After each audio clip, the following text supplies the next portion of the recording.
Upon observing our community, I found some unique patterns that somehow we barely notice. I did some research about this plant and I found out that this plant is a calathea. While looking at this plant's leaves, I was amazed by its patterns. Each leaf has a design of light and dark green spots and markings. The designs aren't just drawn on. They are carefully placed to create a design that is balanced and pleasing to the eye. Even the wavy edges of the leaf were truly captivating because it follows the sense of order and repetition.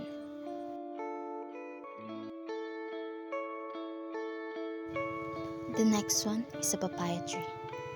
Do you still love eating papaya?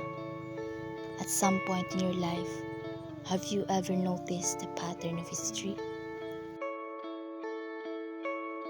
While observing the papaya tree trunk, I noticed a pattern on its surface. These shapes are made when old leaves fall off the tree, leaving some scars that created a unique pattern.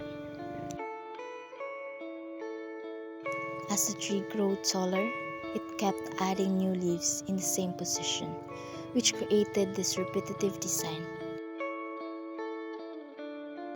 The way these scars are aligned isn't straight up and down, but instead, they form a gentle curve or spiral as they go up, which makes me fascinated by its pattern and think that we really should pay more attention to the plants, trees around us that have unique patterns.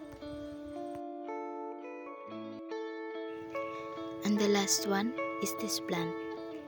Its pattern looks like the calathea plant, but a little different. It looks like someone took a brush and just splattered paint, but when I look closer, I see that the marks aren't just random. The white lines in the leaf looks like a white paint that spread out from the center. What's cool is that inside each big mark, I see smaller versions. This kind of pattern shows me that nature makes its own beautiful art. It's a great example of how nature can create amazing patterns, even if they look like random at first.